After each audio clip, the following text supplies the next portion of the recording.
অবশেষে school service commission তথা সরকারের মুখে একটু হলেও হাসি ফুটল। কারণ যেটা চেয়েছিল যে এই আন্দোলনকারীদের বিভিন্ন ভাগে ভাগ করে দেব, এবং তার জন্যই মাঝে যারা অযোগ্য তাদেরকে অঙ্কিত অধিকারীকে লিডার করে তাদেরকে মাঠে নামানো হয়েছিল।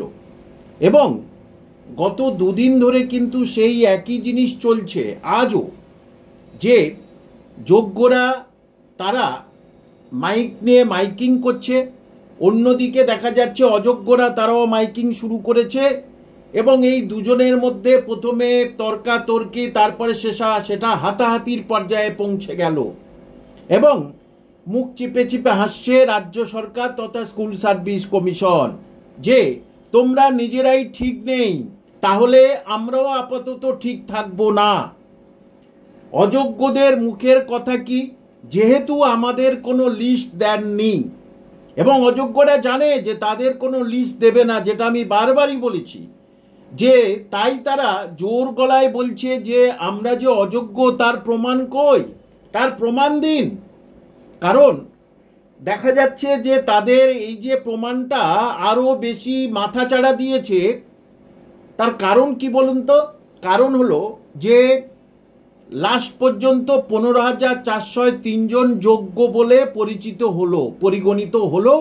এই কজনের লিস্ট স্কুলে পাঠানো হয়েছে, আবার ওর মধ্যে কতজন আবার ফের অযোগ্য হয় সেটা বলা যায় না। অর্থাৎ দেখতে পাচ্ছেন 10,000-এর উপরে, যেটা আমি আপনাদের বলেছিলাম যে 14 থেকে 15,000-এর মতো যোগ্য ক্যান্ডিডেট আছে। অর্থাৎ 10,000-এর উপরে কিন্তু অযোগ্য বার হয়ে গেল, আপাতত বার হয়ে গেল।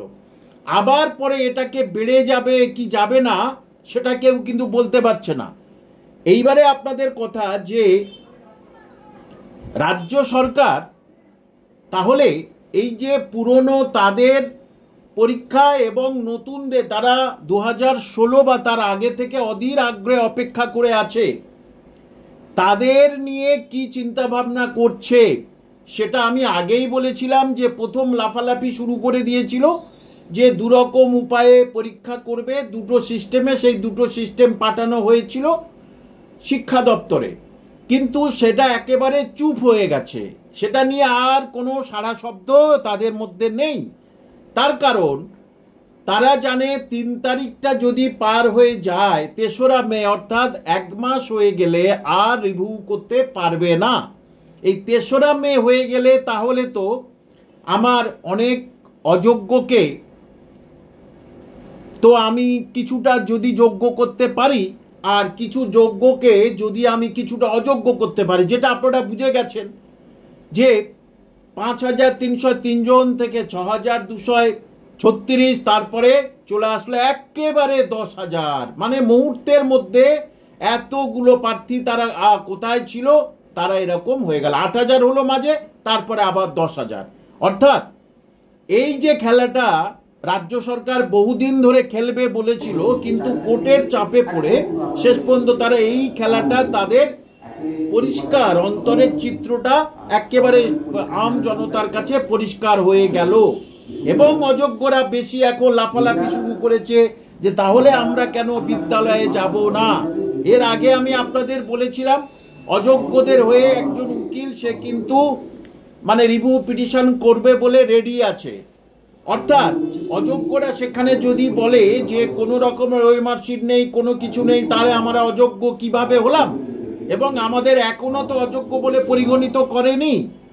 এটাই প্ল্যান হলো যে যোগ্য এবং অযোগ্য আবার ফের এই যদি রিভিউ করে সেখানেও সঠিক তথ্য দিতে পারবেন, অর্থাৎ যা আছে তাই হবে। অর্থাৎ রাজ্য সরকারের জয় আবার নিশ্চিতের পথে চলেছে।